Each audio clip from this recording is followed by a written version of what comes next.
another day, another stud video na naman tayo. As you can see, the usual stuff tayo, structure wizard, para mabuo yung frame natin, properties. After yung geometry, mag-properties tayo. Dito lang, pinag-iwalay ko lang yung beam sa column. Pinag-iba ko yung, kasi mag-iba sila ng dimension. Punta ko sa prismatic. Rectangle, lagay mo yung dimension, kung anong material, concrete tayo, add, tapos i-assign mo lang the usual stuff. Specifications, para makapag-release tayo, malagay natin supports, para malagay natin yung support natin, syempre. Yung footing, yung sa may column, tapos yung sa paglalagyan ng truss. Pinakamahalaga dito yung loadings, definitions. As you can see, wind definitions, there are 4 types of wind definitions, leeward and windward tayo, syempre. From X direction and Z direction, may windward, saka leeward tayo. Tapos, reference load definition, seismic definition. Ito yung parameters natin makukuha natin sa NSCP 2015. Nasa Baguio kasi yung pinaka location na binigay sa atin. Zone 0.4, yung value, zone 4 tayo. The rest of the Philippines naman is zone 4 except lang, alam niyo yung parang kamay no sa may Pilipinas. Zone 2 yun, 0.2 lang sila. Tapos importance factor natin is 1, X direction 8.5, resistance factor, Z direction, resistance factor 8.5, self-propel type 4, near source factor 1 and 1.2. Kasi alam ko ang pinakamalapit na fault line sa Baguio is around 5 kilometers. More or less around 5 kilometers siya. Tapos city value 0.0731 because reinforced concrete tayo, moment resistant reinforced concrete yung pinaka building natin. Ayun ang ginagamit, 0.0731 according to NSCP 2015. Tapos load cases details, lagi nyo unahin yung earthquake load para hindi mag-fail yung structure natin based sa mga napagtanungan ko. DL1, self-weight lang yan. Weight ng buong structure natin. DL2, nandito na yung mga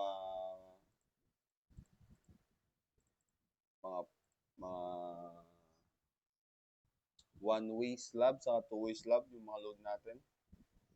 Ibay natin view, gawin natin top view. As you can see, ito is the two-way. Tapos airing nasa baba natin is yung one-way slab.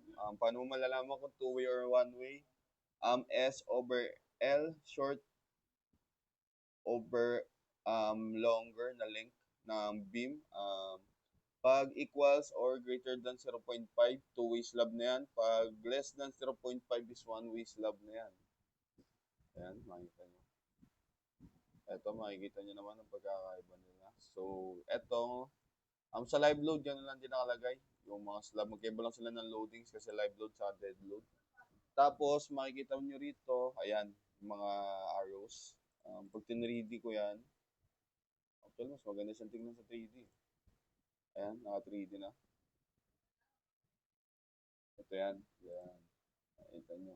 Hindi ko nakuha yan. Post-processing ka dito sa truss. May truss kasi sa plano. Yun, gagawin mo siya nilagyan mo siya ng loadings, ng the usual stuff katulad ng pangalawang video ko. Post-processing, itong mga reaction sa left side sa right side. Ngayon, ilalagay natin siya dito sa mga node sa ibabaw kasi diyan kasi nakakabit. Diyan kasi nakakabit yung truss. Nandiyan yung mga support natin. Ito right side, tapos ito left side. Ayan. Makikita nyo. Yung mga loadings tayo dyan. Wind load.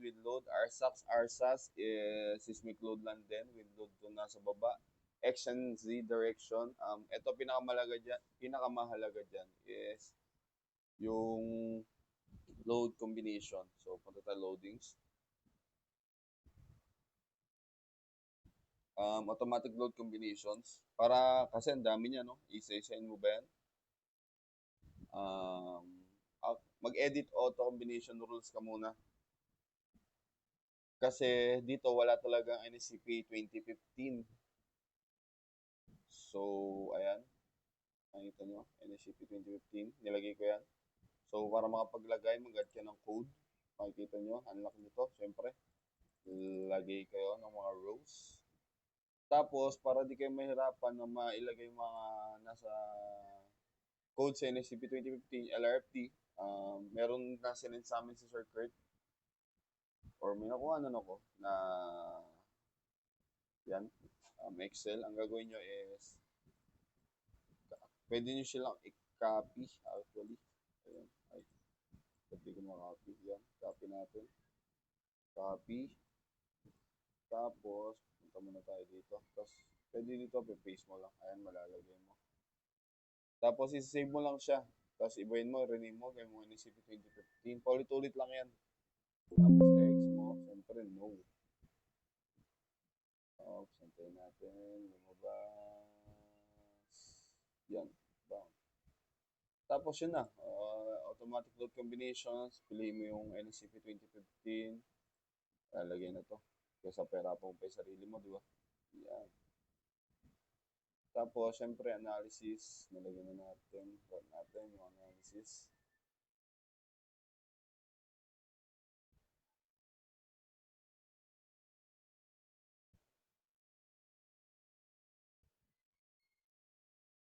Zero errors, 8 warnings, and 5 notes.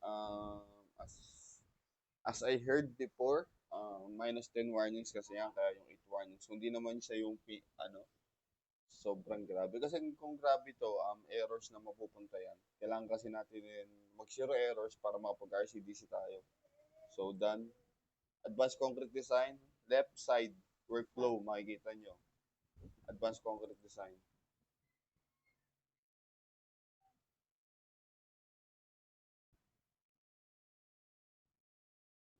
So, wait lang natin. Yun. So, tuturo ko sa inyo sa isa, di ba? Project, 4-story warehouse building. Sino sa engineer? Ayun. Russell, Adam, Agulto, Vinicio. Ang gagandaan dito, meron siyang NSCP 2015. Sa una, hindi ganyan. Configure mo pa. Ito, configure left side.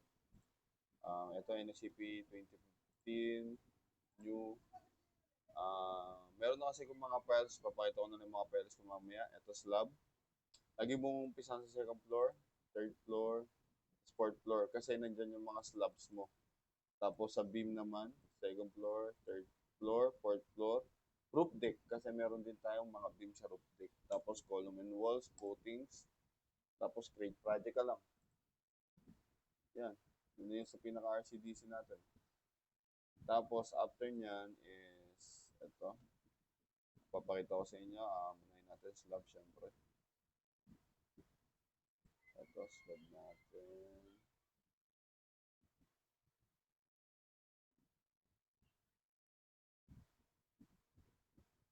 Step.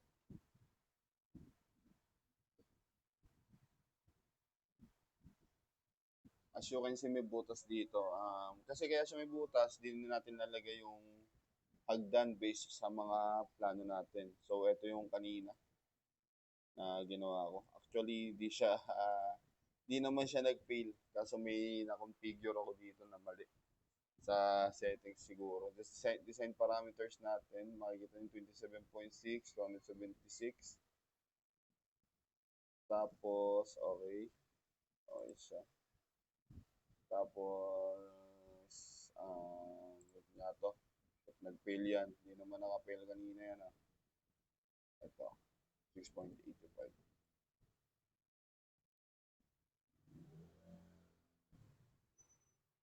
Third floor tayo. Third floor slab. Accept.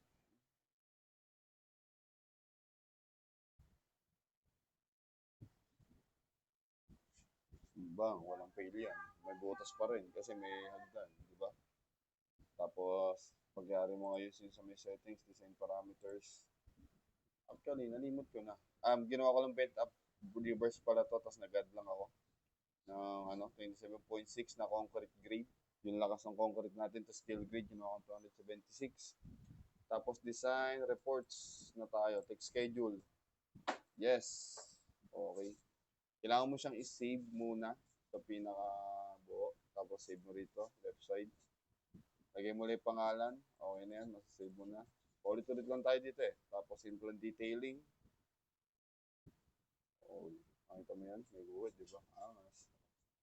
Reports, design summary. Design summary, pinapakita lang kung ano. Tignan mo, two-way, one short, two adjacent. Ano ko kung sinasabi niya. Design calculations, pipiliin mo yung critical na slab mo, sabi natin S6 for example lang, for the sake of the video. Yan.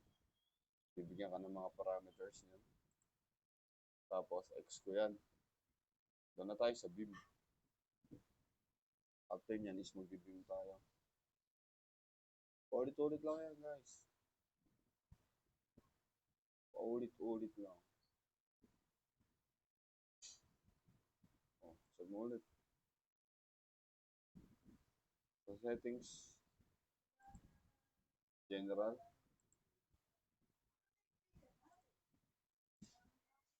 Settings, general reinforcements. Ayan. Makita nyo.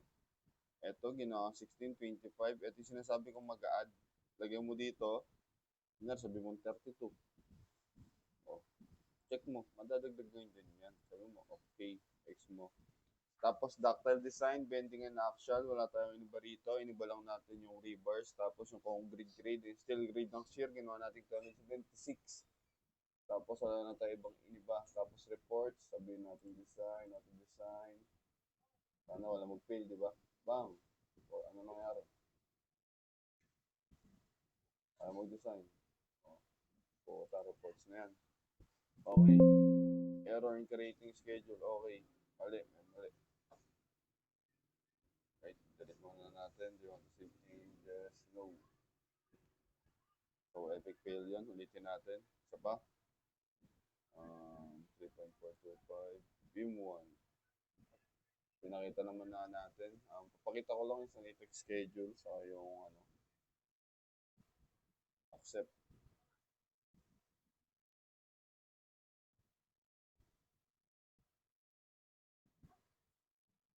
Design. Auto-design.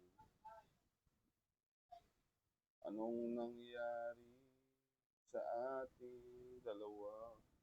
Pero ganun lang din yun. Parang sa column. Parang sa column lang din yan. Ulit-ulit lang yan.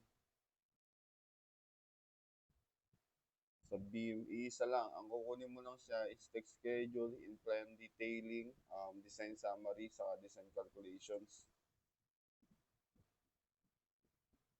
Ayan, katulad yan. Reports, design, auto-design. Ito kasi yan, nilalagay mo lahat ng loadings na yan. Sabi mo, okay. Tapos ito, add from analysis. Do you wish to remove duplicate linear load combinations? No. Tatanggalin natin to kasi LRFD lang kailangan natin, yung 400 series. According sa code natin. Yung parang yun yung nag-gets ko na explanation dyan. Ayan. Naman, tatanggalin natin.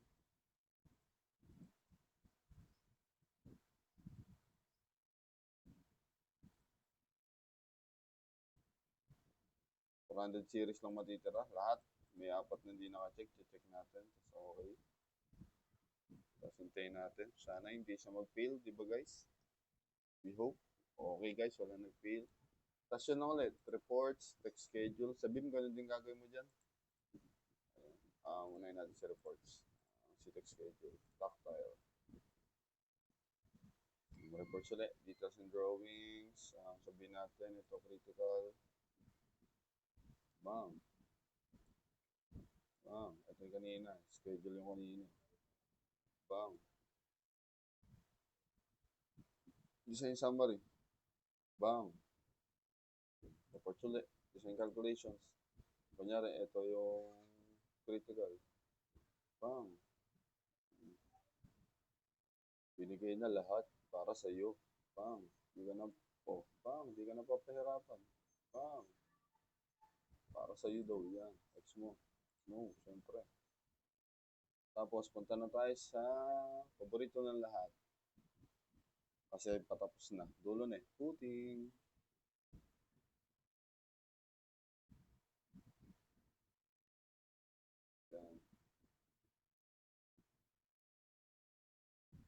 step. Ganyan lang din yan. Punta ka ng settings. Katulad lang nung kanina. Lahat. As in lahat. Kasama rin.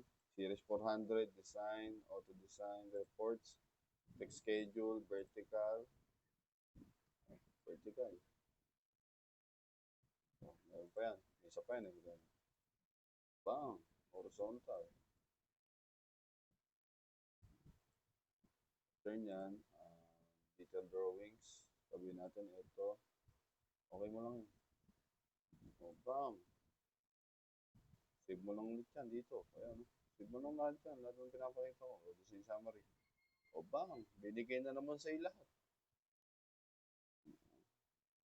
Bang. O, reports ulit. Design calculations. Sabihin natin ito. O, bang. Binigay na sa'yo lahat talaga. O, yun guys. That's the end of our video. Thank you guys for listening to me. My last video, I hope. Sana ito nilas. Bye. Thank you. Thank you, sir. Paalam.